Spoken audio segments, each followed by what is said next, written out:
to the place in the middle of the sun.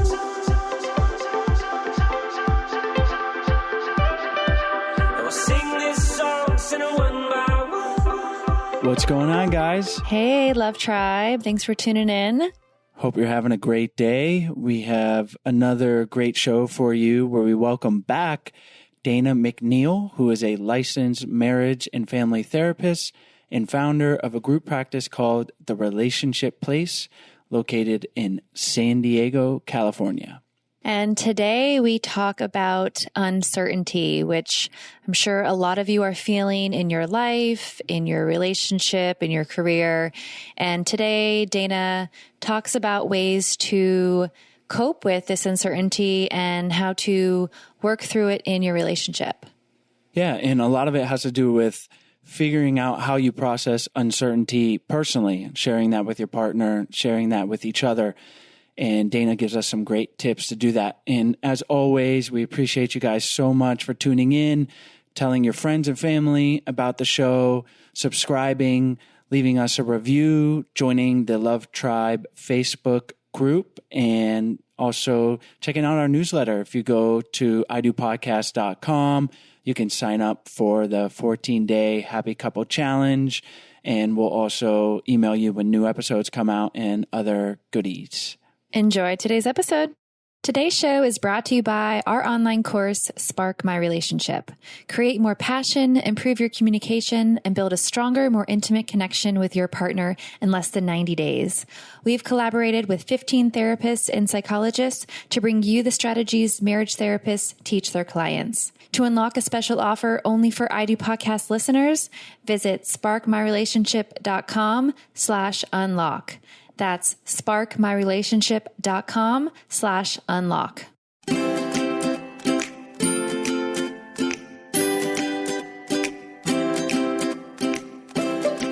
Hi, Dana. Thanks so much for joining us back on the show. I'm glad to be back. This is a nice treat. Thanks for inviting me. Obviously, there is a ton of uncertainty these days, whether or not kids are going back to school, whether or not you're going to go back to work. Maybe you're out of a job and you're waiting to just see if the economy's going to get going again. There's just a lot. We're here in Costa Rica. The borders are closed, and my stand-up paddle surf camp, it's just not operating. So we're just dealing with so much uncertainty these days. And we want to talk about how we can deal with that individually and as a couple. And what are, maybe a good place we could start is, what are some of the things that maybe you're seeing firsthand that people are dealing with? And then we could talk about coping strategies. Sure. I mean, all the things that you mentioned is exactly what all of us are kind of experiencing. That idea that, we're not all in the same boat, but we're all in the same storm is definitely happening for all of us right now, that there's this uncertainty about what does tomorrow look like? Am I going to have a job?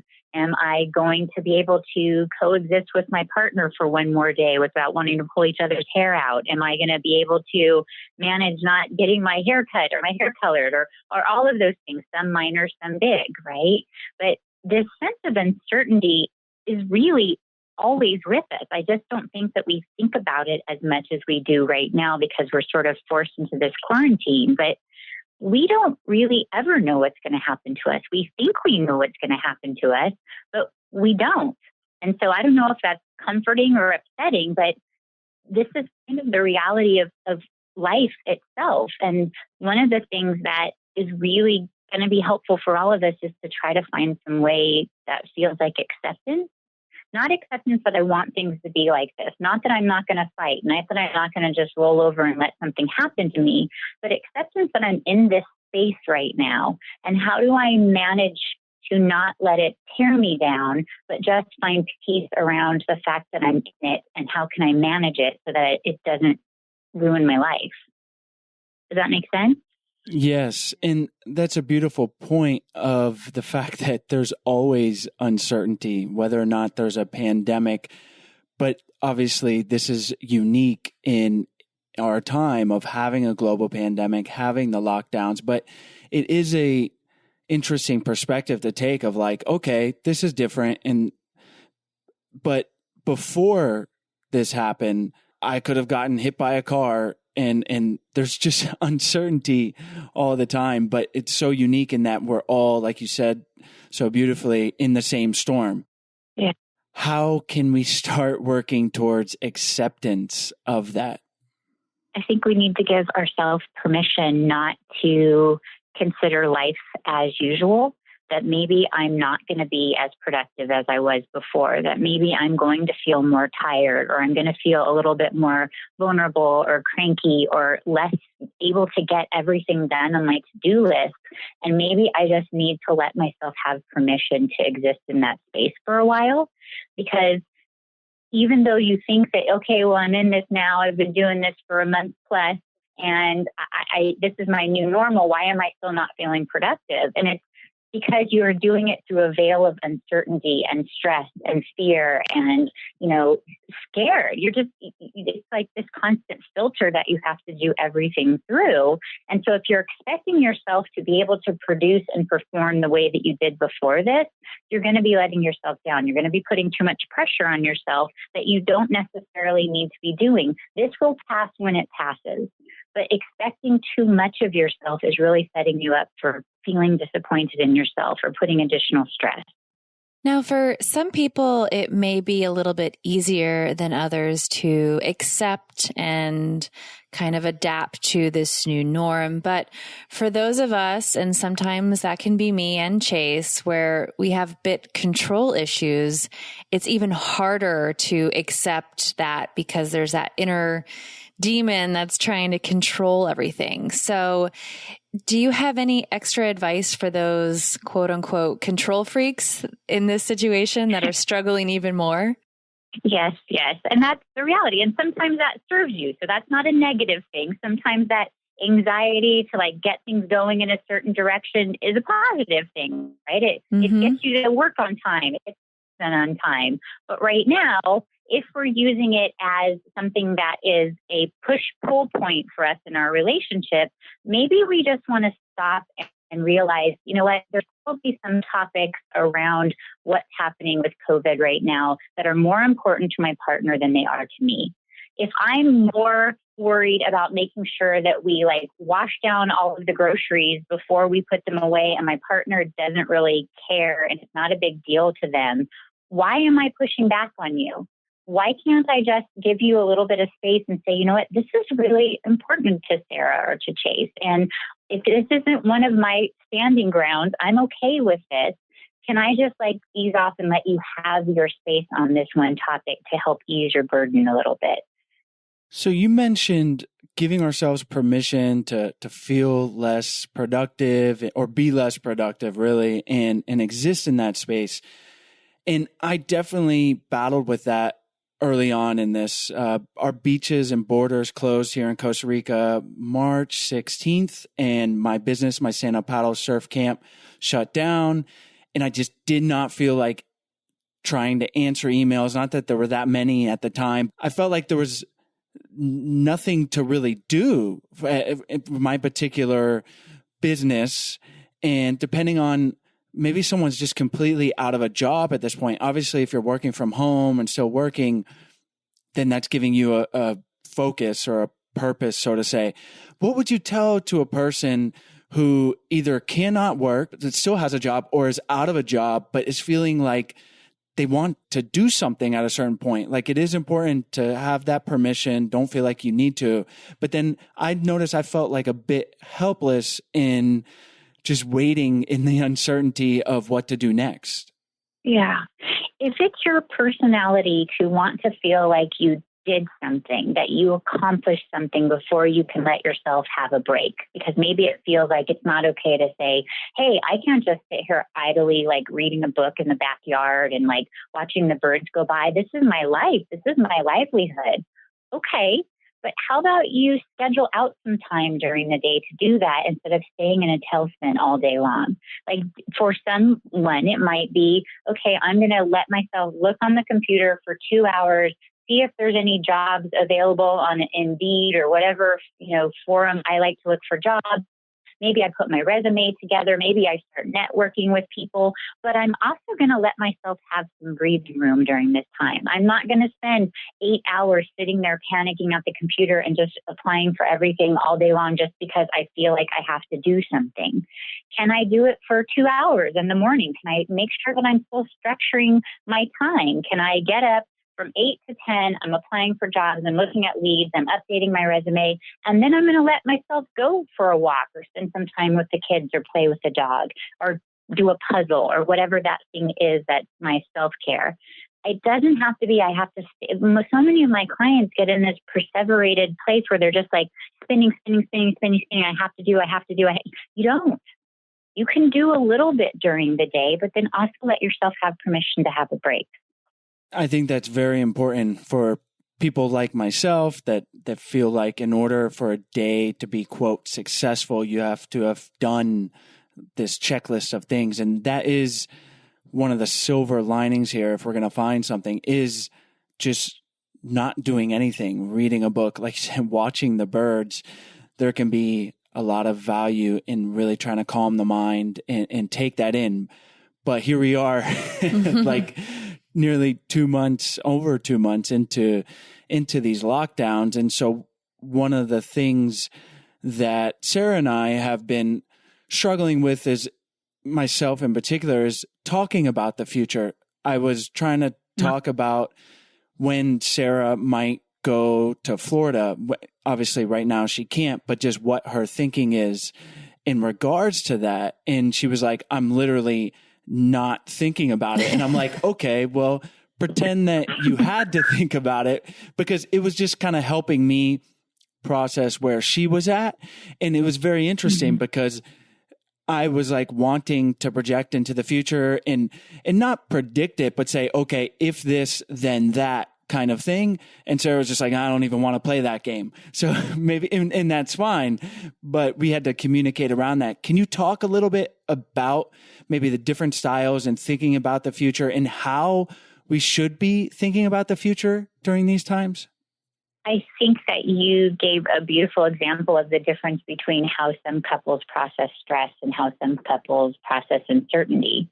Besides being a couple and having this to go through as a team, you're still individuals, and you've had different life experiences that influence the way that you survive or deal with or process stress and uncertainty.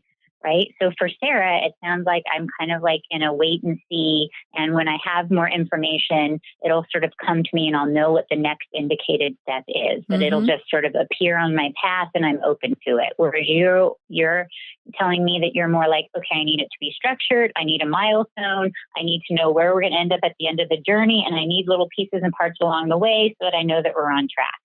Right. Yep. Perfect storm for feeling like I'm disconnected and that I don't know who you are or why you think or how you can think that way. So maybe just back up a little bit and have some conversations about your history with uncertainty and stress and how did you deal with it and what did you learn about it growing up in your family of origin, right? How did your family deal with stress? My early experiences of uncertainty looked like this.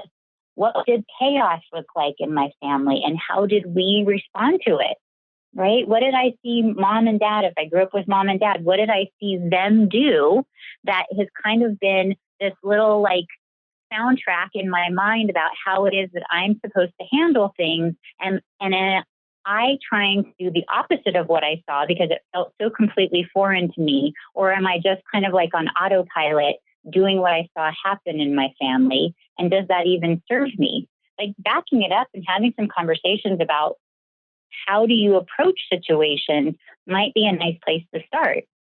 Yes, for sure. And how about the fact that, just going back to that specific example, Sarah did indulge me. I mean, we kind of got into a bit of a spat at first. She was like getting annoyed. She's like, I just don't know. And I'm like, okay, but let's say the borders open in July. I know we don't know when they will, but just to indulge me, let's say they open in July, would you go back then? And she's like, I don't know. And so it kind of, but I didn't. right. And she doesn't. And I get that to an extent, but then I guess you dove in a little more and into your thinking and communicated that to me. And that helped a lot. Maybe you want to say what you said. There's a lot of factors, unknown factors that I need to be able to make a decision. And so until those factors are available to me, it seems pointless to waste time analyzing something that I have absolutely no control over. But you kind of went over those factors and you were like, okay, if the borders are open and it's safe in Florida and I feel like we can get back to Costa Rica easily, I'll go to Florida, is more or less what you said. And then that, right? Right. But that's still under the presumption that the borders are going to be open, which they may not. Right. But Here we go. Here we go again with it. No, I think this is valuable because I fully get all of those scenarios and how they're all unknown and out of our control. But it's helpful to me just to connect, but also think and plan to the extent that we can plan of like, okay, this is where you're at. So Dana, is that what I is hear that you valuable? saying, Kate? What I hear you saying, Faith, is that I kind of needed Sarah to give me the facts about why she made the decision, and I needed to be able to validate it before I received it and accepted it. And I think that's what she's feeling defensive about, is that can it be enough, partner of mine, that I'm like, don't know, don't have an answer right now for you. And that was so out of your like realm of possibility that it felt like, no, there must be more. There must be facts. I need to have something that I can validate that makes sense to me so that I can accept it. And a lot of us do that, right? It's like, but that doesn't feel like I know enough to determine if I'm okay with it. And that sometimes I just have to be okay with the fact that my partner doesn't know. But maybe I want to ask some questions to help me understand versus kind of demand that they explain themselves to me. So maybe I would ask her some questions, or I might ask you some questions if you were my partner. You're having a lot of anxiety about this. I can see it in your body language and on your face. Why is this so important to you that I know exactly when I'm going to be able to go back to Florida? Help me understand, what are the feelings that you have about this? Or what do you wish I would do? Or even more, if I don't go, then Chase, what's the disaster scenario that you think is going to happen? Because this is really driving a lot of energy for you. For sure. And that's eventually, that's what we got to. And hopefully, Sarah, I don't think, did you feel like I was demanding for you to give me a reason? Slightly. Yeah. When I responded with my ultimate answer of that I'm just unsure, that just wasn't enough for you. Yeah. And I guess that's where I got agitated because I just wanted that to be enough, and versus you kept, continuing to push it. Yeah. But you did ask what Dana said. You were like, why is it so important for you to know? And I think that's where we had the breakthrough. And I was like, well, I was just thinking this about the business, and there was a reason behind it. And that's why I was like, ultimately we got to a good place, I think, with that dialogue. Right. And I think one thing you said, Dana, that was really helpful to us is that once Chase was asking me questions about why I was unsure about going, I think it made me feel better versus me just having to explain myself. It was more like I was giving him the information that he needed to help soothe him versus me just feeling like I needed to just talk about everything and not knowing if that was going to be enough, if that makes sense. Before we continue on, we want to tell you about today's sponsors. Today's episode is brought to you by Objective Wellness. Staying healthy and strong is more important than ever. And for me, it's all about understanding what you put in and on your body and staying active in the ocean, getting plenty of vitamin D. That's easy down here in Costa Rica. And to help us stay resilient and well, we started taking supplements from Objective Wellness. Objective Wellness offers targeted solutions for you to stay healthy and strong. So they focus on specific ways to help you sleep better, improve your immune system, have more energy, and even less wrinkles. And when I heard that, it immediately grabbed my attention.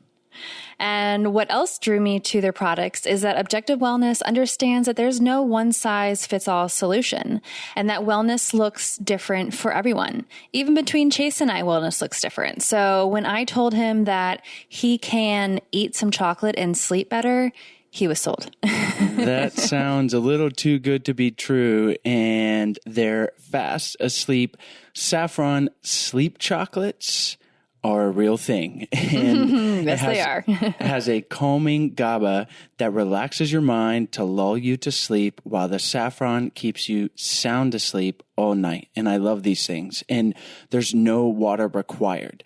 Delicious chocolate mint simply melt away so you're not waking for a bathroom break in the middle of the night. Yes, that is a major win. We don't have to get up in the middle of the night. And all their ingredients are backed by science. And behind each ingredient, there is a scientific study with endless hours of research. So Objective Wellness helps us feel our best, and we want them to help you too. Go to objectivewellness.com and use the promo code IDO to get 20% off your first order. And if you're not completely satisfied, you can get a full refund. That is their objective promise. Again, visit objectivewellness.com and use the promo code IDO for 20% off. These statements have not been evaluated by the Food and Drug Administration. Any products discussed or advertised are not intended to diagnose, treat, cure, or prevent any disease. Today's episode is also brought to you by our online course, Spark My Relationship.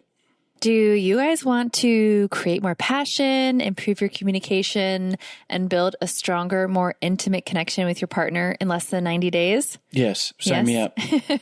Then you guys need to check out our online course, Spark My Relationship.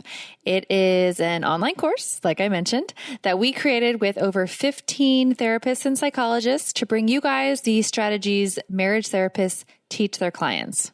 We talk about it on the show. Relationships take work. Sometimes they function pretty easily and you coast along, but we've found the reality is you have to do work sometimes and to make them better, to change them so that they're more satisfying for both partners. And you've made it here. You've made it to listening to our show. So you guys probably already know that a little bit, but what you might not know are the specific tools and exercises that you need to create those lasting and positive improvements in your relationship. And like Chase said, change does not happen on its own. It takes hard work. And that's why we created the course. Spark My Relationship is designed to infuse your life and relationship with fresh passion, skills, and wisdom. And it's a self-paced journey that's perfect for turning up the heat, having some fun together, and revolutionizing your intimacy and communication. And just some tools and strategies that the course includes is how to eliminate unhelpful old habits, develop mindful awareness to help improve your stress management, learn healthy and successful communication tools, create a deeper and more intimate bond, and strengthen your couple microculture, which you will find out what that is. In the future together. So for our listeners only, we're offering a special of $100 off the course. Visit sparkmyrelationship.com/unlock to unlock your discount. And there is a 30-day money-back guarantee. So there really is no reason to not give it a try. So go to sparkmyrelationship.com/unlock for $100 off. It does. Yeah. I mean, if you had heard, which, armchair quarterbacking is always the easiest. So it's not like, you guys did anything wrong. But if you were able to hear, what would you need to see happen, Sarah, to kind of feel more comfortable with the decision? Or what things do you think will go into your decision-making process? Right now, you have a gut feeling that you just don't know. Is there something that you're looking for or some kind of changes that you'll need to see in either the COVID response or a family response or a financial response that makes it more clear for you. Mm-hmm. That gives you space to come forward, right? Versus Yes. I know that he wants me to make a decision right now and I feel like I'm letting him down, that I don't have one, but I literally don't have one. And now I'm just stressed and I'm going to shut down. Yes. Yeah, exactly. And I think this is why it's so important to communicate in an adult way with your partner and try to understand how we personally process these feelings of stress and uncertainty, so that the conversation Sarah and I had it didn't go perfectly, but it definitely could have gone worse, and that it doesn't devolve into like an argument. And then we examine why it is that I need to feel more certain about Sarah's plans or whatever, and having the dialogue from that point of view. Mm-hmm. And how might it have been for you if you were able to say, hey, Sarah, do you think that we could talk about Florida? Because I'm feeling really scared and nervous about what's going to happen in July or what's going to happen with our business. And if we're going to have whatever that fear was, the finances, or that you're going to be gone and it's still going to be closed, or whatever was coming up for you that drove you to ask that question, if you were able to start with, I'm feeling scared, I'm feeling worried, I'm feeling nervous, whatever that thing is, do you think that we could sit down and talk about the border situation or Florida? Because it would really mean a lot to me right now if you're willing to do that. Yeah, that's huge. Mm-hmm. Being able to start it that way. Start it that way. That's what we all usually struggle with, is that how we start that initial conversation, which is, it's so important. Right, because behind every criticism, which it felt like a criticism kind of crept in there at some point for Sarah, is that there's an unmet need, right? There's a worry, there's a fear, there's a disaster scenario that if I don't get this need met, I'm not going to be okay. If I can lead with that, yeah, that's scary, that's vulnerable, because my partner might be like, closed for business, not interested, shut down. But if I'm still approaching you from a loving place about why this is so important to me, just getting to know Sarah as much as I've gotten to know you guys over these last few times, is that she's going to greet you with empathy and probably some kind of compromise. It may not be the answer you're looking for. It might still be, don't know. But it might will also be like, but let's talk about what we can do that helps you feel more comfortable with where we're at right now. And maybe there's something I can do that feels like compromise for you. I would love to talk a little bit about the couples who are experiencing uncertainty within their relationship during this time, because I've had a lot of feedback from girlfriends that are, they've been stuck in their house with their partner for over a month now, and it's hard. They're at each other's necks and arguing, and it's just, a lot of them don't feel like they're super happy in their relationship. And you can also feel kind of like you're stuck in your relationship too right now. So is there any advice for those couples who are experiencing these feelings and really just not having a really good time in their relationship right now? Yeah. I think that most of my advice for my couples that are in this space is, please don't make a decision about your relationship right now. This is not a headspace to figure out what you're going to do with the rest of your life in your relationship, or you're going to get divorced, even if you're going to get back together. You kind of just need to survive this space right now. And if that means we're just cordial to each other and we're each kind of doing our own self-care and making sure that we're getting our needs met and checking in with our friends, or having, virtual conversations with coworkers, or reading a good book, or spending time in the yard when my partner's playing a video game, or what's going on, can we just be cordial and try to get through this time together? Because I don't really think that you making a decision about what's going to happen in the rest of your life when you're in this much duress and out of your normal world is really going to provide you good information. What if someone is okay with being cordial but they're like, but I want to try to work on things, rather than just maintain, I guess, the status quo, not kill each other. Because the quote, new normal, the reality is we're recording this in the beginning of May 2020, but things may not be getting back to normal for 6 months, a year, whatever our definition of normal is, longer than that. So how can we, here's my difficulty dealing with uncertainty, but how can we think about or discuss that with our partner, like that we don't just try to be cordial for the next 6 months? So that would kind of depend on where you're at in your relationship. Like if we've been together a long time and we've had a lot of issues that we haven't been able to work through and we've tried, and it just is like this puts the spotlight on the exact reason why we can't be together, I don't think it's a good time for you to try to break up. And I also don't know that this is going to make you any closer. But for couples that are having momentary experiences of difficulty because they're just together 24/7 and they're not having any novelty and they're not having anything in their life that like is their release valve, like happy hour after work or going to the gym, and they're just suddenly like, I'm so anxious I can't, and you must be the reason. Then yeah, we can work on some tools. We can work on some like things that we would like to be different. What am I looking for from my partner then? It's kind of back to that, I'm feeling disconnected from you. I'm feeling unheard. I'm feeling unseen. Okay, what is it that's driving that behavior? And I want to talk about that. You're spending so much time on your phone. I'm not feeling like I can connect with you. We're not taking walks together. We're not talking about anything that's difficult or that, is deep. We're talking about very shallow things. Can we have some conversations where we're really working on connecting with each other or talking about the things that aren't feeling good in the relationship for me or why we're not connecting sexually during this time? That is productive. But if I'm just going to sit there and say, you must be the reason that I'm not feeling okay right now, and it's, I'm going to get out of this relationship and everything's going to feel better, that's a different conversation. But if you can narrow in on what is the behaviors that you're seeing or words that you're hearing that are causing you to feel an emotion that's not positive, how are you going to ask your partner for those needs so that you're not criticizing them, so that you're really listening for understanding about what's going on with them so that we can work on this together as a couple?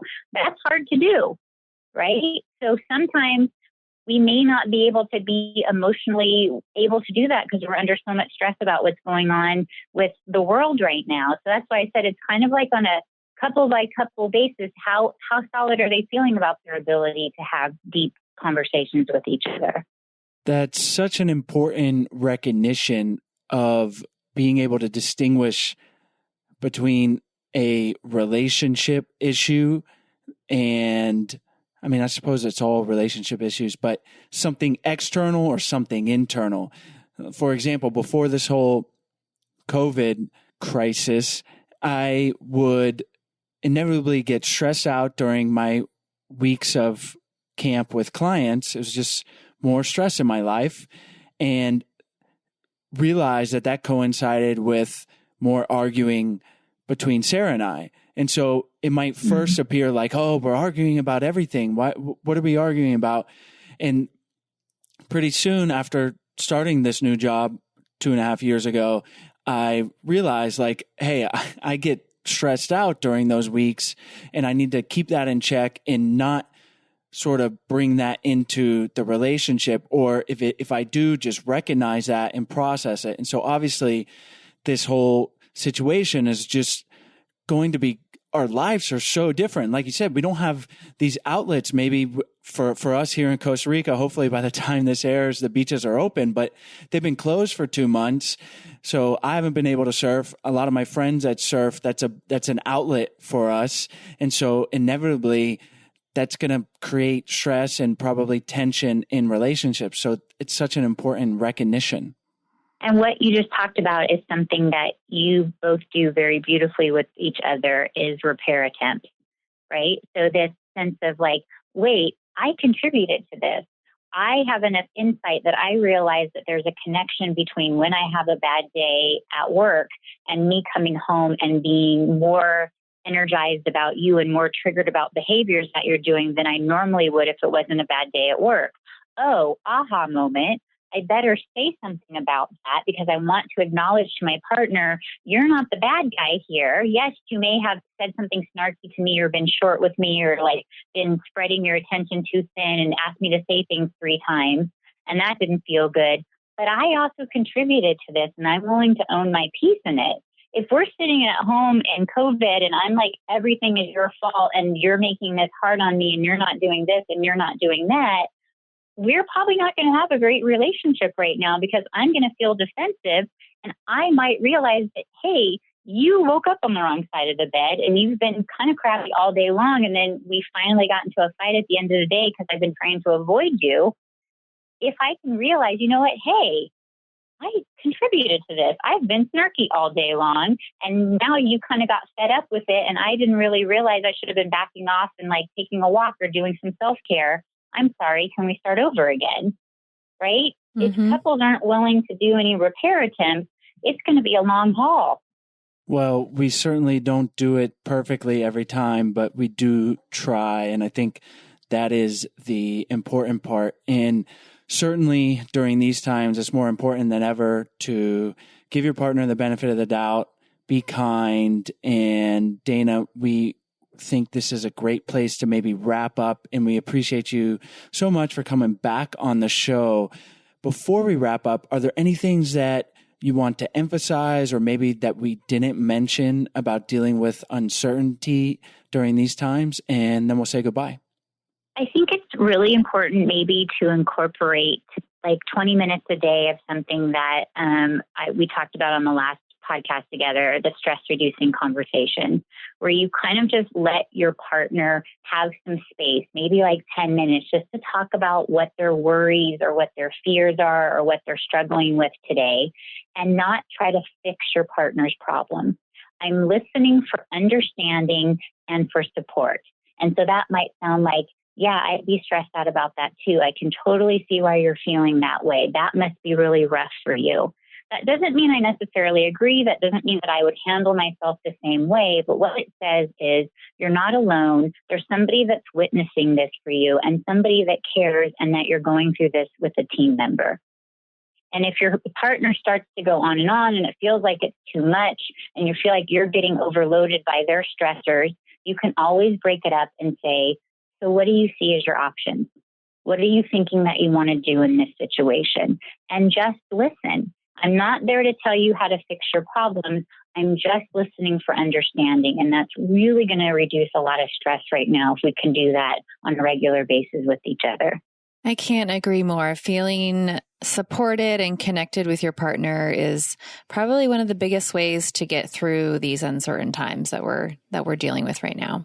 So thank you for sharing that. And thanks again for coming back on the show. Can you let our listeners know where they can reach out to you and where they can find more information on you? Sure. You can always reach out to our website. We're in San Diego, so it's SD, which is short for San Diego, relationshipplace.com. We're also on all the social medias, Facebook, Instagram, Twitter.